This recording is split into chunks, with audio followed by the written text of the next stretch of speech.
All right, welcome to the show. I'm excited today to have Treena Elliott with us. And we're going to be talking a little bit today about salary and how we approach salary in the workplace, how we approach salary in our negotiation process.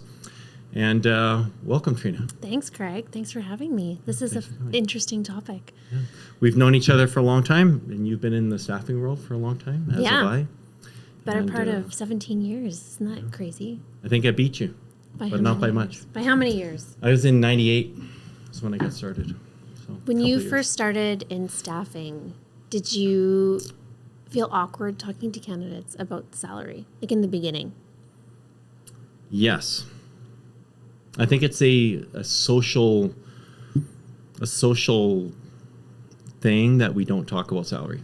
Yeah. We don't even talk to about friends. With friends, we don't talk to our friends about salary.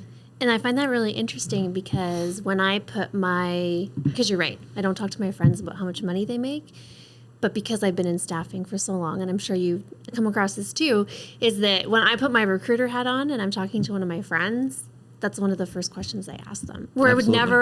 I would never have that conversation with them unless I was talking about recruiting.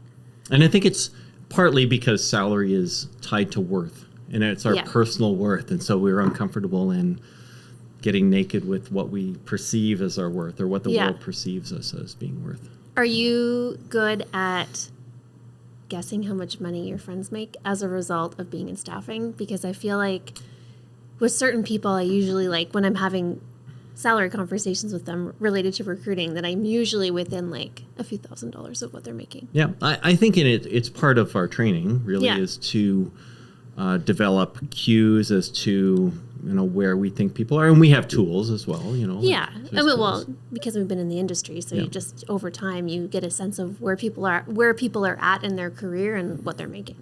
Yeah, and you also get some sense of when people aren't telling the truth about it. Oh, yeah. Real quick. And that's something that I think we should talk about in this conversation is the importance of being authentic about your salary expectations. Right. Right? Because sometimes people can overinflate what they're looking for, what they think they want, and then they might price themselves out of certain opportunities. Right. And I think the important part about the conversation really is that by understanding what is the expectation, understanding how to have the conversation with people, then we're better able to, get to where we want to get to and evaluate ourselves in relation to the salaries that we have and want and think we deserve in many cases. I think that more often than not, people are really realistic with their expectations. Like, I think the number of people who lie about what they're making is actually really small. Yeah. Do you think so? Or they just don't talk about it. Don't. They're embarrassed somehow. They feel like they're being judged. Yeah. And they don't want to have the conversation. Yeah. So, yeah, absolutely. So, tell me what you think about this. There's a couple reasons why people bring up in conversation their salary, and they're going to go to their boss. Yep. And they're going to look them in the eye and say, I want more money. Yep. Why? What is the rationale behind that want? Why people would want more money? Why they need to have that uncomfortable conversation? Well, there's a couple of reasons why people want more money. Number one is everybody wants more money. Right. Sometimes people think that there might be a perceived notion, or maybe somebody's told them that they're not getting paid enough, whether that's inside an organization or at home. It could be they feel like they haven't had a raise in a long time, or what other reasons could there be? There's lots of reasons. Is it possibly, or they need more money. Right, they need more money. They need more money. They can't meet their bills. Yeah. The world has gotten expensive. Sure. And they can't meet cost of living's gone up. So do you think that that's the company's responsibility to help people pay people more when their expenses go up?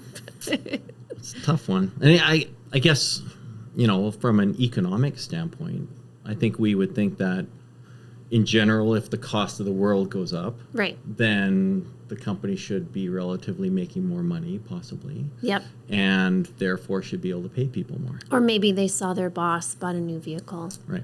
And they're like, well, that guy's making so much money that he can buy that. Where's my piece? Right. Do you think that comes into play? I think, yeah, absolutely. And I guess, I think one of the challenges that we bump into is, are you realistically being appreciated financially for the work you're doing? Is it the right amount? Yeah. And is it the right amount relative to what other people are getting paid Yeah. to do the exact same thing across the street? And then, as you mentioned, like, what responsibility does the employer have to match what you could get if you were somewhere else? Right. Yeah. So, I mean, usually the conversation I have with people, because I would say that one of the questions I get asked the most frequently among, say, my friend group is when they're looking for other opportunities. They always ask me, what should I say when a company asks me about salary? It's a pretty common question. Right. And when I'm talking to candidates on the phone and I ask them about salary, because I ask everybody about salary, is that I can tell if they're uncomfortable with the question. And so usually when I'm coaching a friend, I say, be realistic about your expectations and think about, okay, if you're currently working, what is the minimum amount of money that you would be willing to take to leave your current job? Is that something that you tell people? Is that something that you would tell someone also? Yeah, I think As a starting point, because then I also tell people too, so that's your minimum, but also think about what you would like to be making to move. So that essentially is your range. So, just drawing numbers out of the air, if someone says, okay, well, I'm not happy where I am now. I'm making $60,000. I would leave for a better opportunity if it was $55K. But ideally, I would like to be making 65 to 70. So there's your range. Then your range turns into, well, my range is 55 to 70. So you bring up an interesting point. It's not just the money. Yeah. And that there's other reasons that people change jobs. And 100%. It's not just money. But when money becomes the motivator behind the scenes because you need the money, then suddenly you're in a tough situation in negotiating what you're looking for. Yeah. So. Yeah, there's lots of different factors involved because someone might be leaving a job because they hate their job. So they would take less money because their job is terrible, or they're ready for the next step in their career. So they would take a job that would be more money somewhere else with more responsibility. So if you're coaching someone and you have someone in front of you who's making $60,000, as you mentioned, sure, and they feel they're worth more, what's the coaching? What do you give them, and how do they determine that? Like, where's the math? Where's the algorithm that says I'm worth 70, not 60? How do you determine that? I suppose it depends a little bit on what they're doing and what their career path looks like. Like if they're, let's say they are doing a job at a company and there's no room for advancement, they're making 60, they don't see if there's any room for growth, and they might start to look at, say, a bigger company with a better career path and say, well, I've been making 60 for however long. I would love to be making more, but I think I need to move companies. So that's sort of one step. But I mean, that's a good question, is determining your worth at an organization, right? And what that looks like. So, I don't know. What do you think? I think it is a tough situation because we measure ourselves against the people we know. We measure ourselves, occasionally against our bills. Yeah. And we want more money so we can pay for the trip or pay for a different car. I think what I've seen regularly is that we look at an opportunity and say, this company is willing to pay this much. Yeah. And if you're not prepared to take that amount, then that might not be the right company. Yeah. And, we do certainly bump into, well, they're going to hire someone else. Yeah. And then we have to then look back and analyze this. Are my skills, is what I add in value to a company worth what I think I'm asking? Yeah. And it's I think as long as I've been in staffing, that's a big challenge because you get some people that think I'm worth twice what that person's making for the same job, but there's really no baseline measurement to say one's worth more. Yeah. I mean, there's a level of arbitrariness, if that's a word, to how much people get paid. And then you also have to look at the value that they bring to the company. Are they a revenue generating position, right? Like if you're in a sales position, then that ends up being a different conversation, because if you are a revenue generator for your business, then you bring more value to the company, right? Absolutely. So maybe, but then in those cases, you're often in a salary plus commission situation. Right. So Right. if you want to earn more, you need to sell more. Yeah. Whereas not every position is like that. For example, if you're, in reception, for example, or an executive assistant, you're not really in a revenue generating position, but you are perhaps supporting people who do generate revenue. So your role is important. Right. So you make an interesting point in, certainly in the roles where you're generating a revenue, and you can then go to your boss or whoever's paying the bills or writing the check and say, here's why I deserve more. Yeah. It's a business case at that point, right? Yeah. And then, so when you look at that, is there some way that we would coach an individual to go into their supervisor and say, I need to have a discussion with you? Like, Sure. how do we coach them on that? Well, I think that you brought up a good point, is if someone comes in and says, if they have a list of why I'm worth more, then that opens the conversation with their boss. And depending on the organization, the boss might say, oh, you're totally right. I agree with you. Or if an organization has a regular compensation review plan, they might say, yep, this is all really good stuff. We only review salaries in January. It's June. To me. Let's talk about this in 6 months.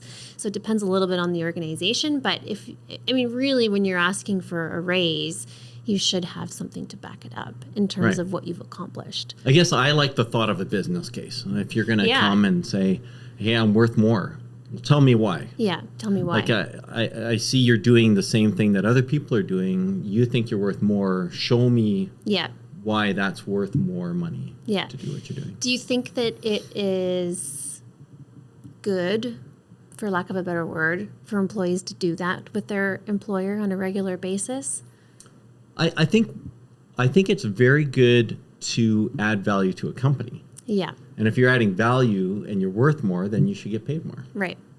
I think it's not good to walk into your boss's office every 3 months and say, time for more. Yeah. This is it. Yeah, and that's kind of what I was getting at too. Like, I think that, if you're doing that, say, once a year, once every other year, depending on, if you want to have some longevity with a company, then you for sure need to be an advocate for yourself. But, you can't, I don't think that it's beneficial to be the type of employee where you're constantly asking for money every 3 months, because that can be a bit exhausting as an employer. And the world has changed. I don't think many people get into jobs that they do for 15 or 20 years. Right. The job changes. Yeah. And you're into different roles. And that really, to me, is sometimes the best way to get a higher income is to do a different role. Yeah. And move into a more senior position, Yeah. move into something that has greater responsibility or staff or a revenue generating capacity. Yeah. So. But do you think that if someone is, say, maintaining how do you feel about the employee that sort of maintains a status quo, isn't planning on going anywhere, but still, asks for regular raises? Like, do you think that people need a regular cost of living raise in regular? Well, in general, yes, I would say yes. I think, as the world expands, for sure, there is a cost of living component, and the business should be doing a cost of living better. Yeah. But I think at the same time, individuals that are doing the exact same job, and maybe even there's a gradual decrease in their output over time, we see that, and they come in asking for raises all the time, I think they get replaced often. They just, you find yourself out of a job because you've priced yourself out. Yeah. So that could be a big challenge. Well, and that's an interesting thing that happens too. You talk about being priced out. I know people who have been, and I'm sure you have too in your career, where you've seen someone work at a job for, let's say, 10 years. Again, this doesn't happen very often, but it happens, where someone has been consistently getting raises in their career and reached a point where they've sort of reached their max with that company, and get replaced with someone for half the salary. Yeah, absolutely. They've decided that we're going to start over. Yeah, You've reached absolutely. your peak. There's nowhere for you to go. You're making too much money. We're going to package you out and hire someone for half your salary. Well, here's an interesting example of that. We hired a lady, stepping back further, we knew a lady who had a great job. She was in an executive administrative role. Right. She was making a good income. She was happy where she was at. But in talking to her and understanding her, we knew that she was worth more and that she could really make a big difference. Yeah. But the problem is going into a different role meant stepping back. Right. And she absolutely was not prepared to step back in order to go forward. But she did eventually. And when she did, she went from making, I think she probably had maybe peaked out around 70, but she went from 70 to 200 as total compensation. But she had to make a step back in order to do that. And that you bring up a really interesting point because then you're bringing in a risk factor, right? Because there was a risk of her leaving her comfortable position where she was making, whatever, to take a step back to 70, to take, the risk of getting to 200. Yeah. And she's the same person. Yeah. Like, so she's doing one role. Yeah. She's still that person. Why wasn't she worth 200 in that role? And it was because what she brought to the role was completely different in a different role. So when we look at people getting into a role, so there's an example of someone who is starting something and has to negotiate their starting salary. What do you suggest to people? They're going to go in and say, this is what I want. How do you establish the number? Well, I take a look at what they're making currently, and I take a look at, usually when if I'm the one who's working with the client, then I know what their range is. And usually our job as a recruiter, in a recruiting firm, is to have an idea of what that offer is going to look like in the end. Through conversations with the client, okay, so I know that their range is this, and I know that this person is looking for that. Then in that situation, then I'm going to come to both parties and give a recommendation of, I think that you should offer this candidate this amount based on what I know and based on what you're looking to pay. Right. And then they say yes or no. Right. And then same with the candidate. I'm like, okay, well, I know the company's range. I know what you're looking for. Would you accept an offer at this? And that's something that we do quite a bit in staffing, is that we trial close people and say, okay, so if I come to you with an offer that's $90K, 3 weeks vacation, all these other benefits, will you accept this offer? Right. And then, so when a company is working with an agency, and then there's obviously individuals and candidates working with an agency, what's that role that the agency is playing? What's their function? How do they work well? What is the best way for both a company and for the candidate to work within that environment? Well, I think that this is really part of the sweet spot of why working with an agency is so great, because a candidate is going to be a little bit more honest. Maybe honest isn't the right word. A little more forthcoming with, because they're not negotiating. Yes, because they're not negotiating. They're going to be a little more forthcoming, and the client's going to be a little bit more forthcoming, so that you, as the recruiter, can appropriately act as the middleman, so that both parties end up being happy. Right. And that's really the benefit of the conversations that I have, is that sometimes if the client and the candidate are dealing directly with each other through direct recruiting, then you might end up with a little bit more back and forth. But we sort of eliminate that by saying, if they came to you with this, would you accept? Yes, the candidate will accept this. Great, that's what we'll offer them, and then away you go. Right. So, and possibly what that may cause is a more realistic number in the middle. You may have a candidate coming in hypothetically at one end and think, look, I'm already making 35 a year. If I could just make 40 and the company's willing to pay 80, right, you're really far apart at that point, right? Yeah. Whereas you also may have a candidate who wants to make 100 and the role is only worth 85. Right. So And then you can tell the candidate that in a really honest way that the client maybe wouldn't be able to have that same Right. level of honesty because they wouldn't necessarily want to scare them away. And I mean, that's a really interesting conversation to have with somebody too, because you might meet somebody who's at a point in their career where they're not willing to take that step back, where, you know, if they're, like you said, making 100,000 and they're not willing to look at a position for 85, then you're able to cut that conversation off before it gets too Right. far with the client. But then sometimes you get a candidate who is at a point in their career where, you know, like you said with an administrator, or, you know, the position we were just talking about, where like, yeah, I am willing to take a little bit of a step back because of the risk, or because it might mean a bigger step forward future later. reward. Right. Yeah. Or it might be, you know, they're wanting to make a big shift in their career where they're doing something totally different than what they were doing before. So Right. sometimes in that situation, someone is willing to take a bit of a pay cut because they want to be doing something totally different. Like Right. maybe they've been in IT and they're over IT and they want to get into marketing Yeah. or something like that. Then Something completely different. something completely different. Then they need to know, okay, well, where am I going to place myself salary wise? Right. What do you think about salary surveys? There's a number of them online. You can find them. You can just Google them, and they say this is what you should get paid. What do you think? I think that those are useful, and I definitely glance at them from time to time. I don't use them as my hard and fast rule when I'm talking to people, but I think that they're important to reference, but just as a reference. Right. Do you find that are they bang on, or are they off by it, what's the variables? I think that they're pretty accurate. I mean, the variables is like anytime you send someone a survey, the information is only as accurate as the people who answered the survey. Right. Right? So it's accurate among the group of people that were surveyed.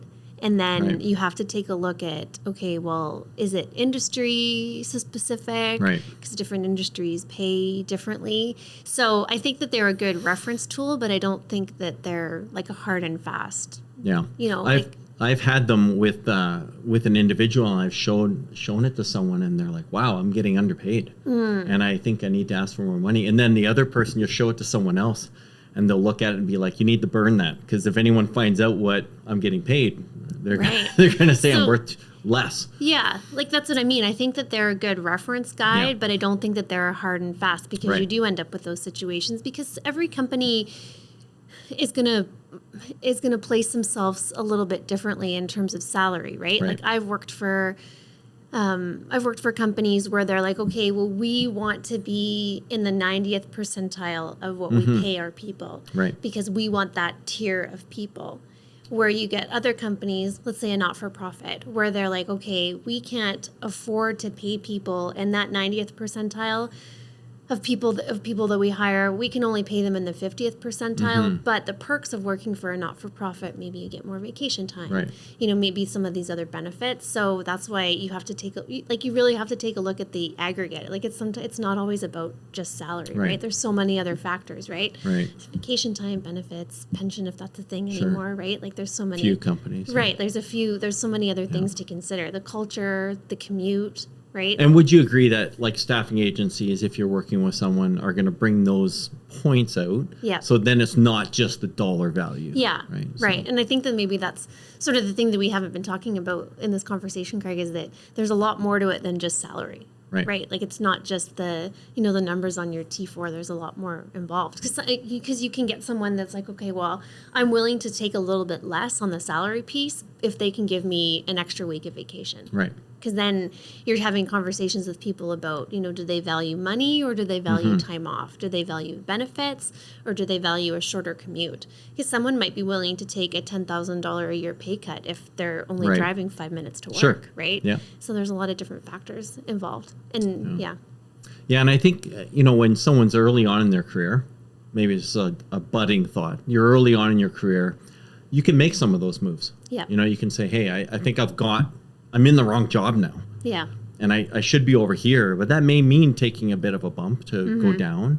Whereas you get someone who's, maybe in the last decade of their career, then that's a bit more of a challenge. Yeah. It's harder to say, hey, I'm going to take this massive drop in pay in order to get this great job, but I really only got a few years left anyways. So Yeah. we do hear of some of those, I forget what they're called. We kind of call them the, I don't know, it's the last job in your Right. on your resume, but it's like your swan song as you're Yeah. kind of heading into retirement.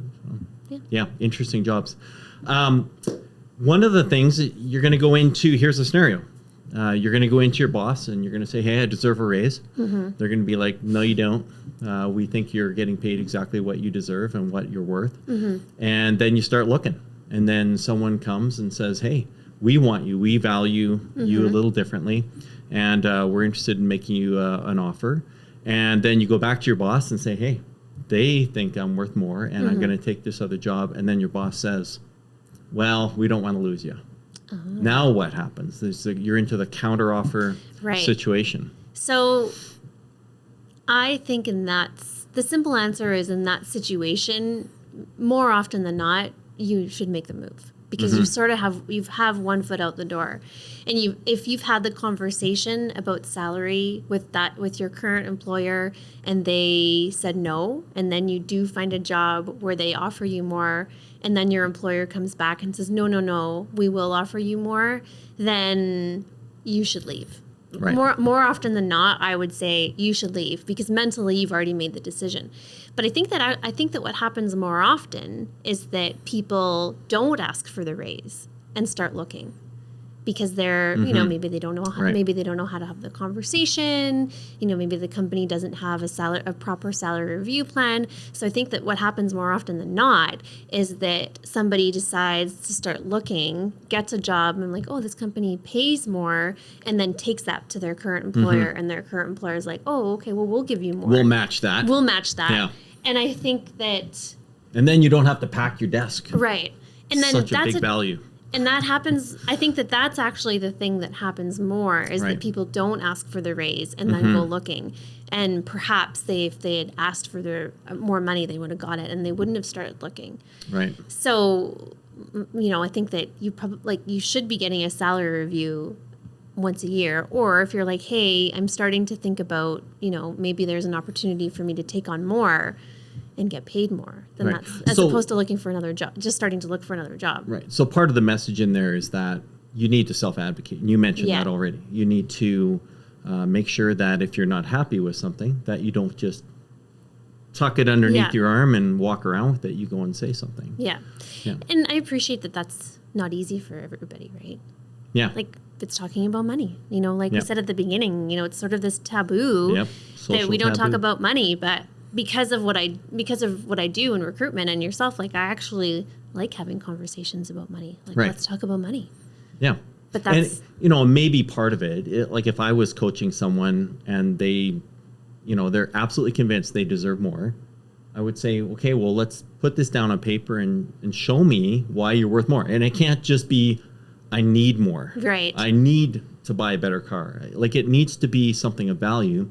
And then that's something you can take to your boss, Yeah. supervisor Yeah. and say, what can I do? Yes. What can I do to be worth more? Not just get more, Yeah. be worth more to you as a business. And I think that that's like the two prongs of going to ask when you go to ask for more money is I feel that I've been doing this. I would like to be making more. And what can I do to be more valuable? Sure. I mean, you would probably knock your boss's socks off if you said, what can I be doing to be worth more? Right. Your boss would be like, oh my God, Yeah. you should do this, this, and this. And then Yeah. if you did that and then came back 6 months later and they didn't give you a raise, then I'd say start looking somewhere Yeah, else. absolutely. And it's the perfect point of, Yeah. you need to say, what do you think of what I'm doing? Yes. What could I do that's more valuable? Yeah. And do you perceive that I have any skills or talents that may make me more valuable Yeah. in this organization? For sure.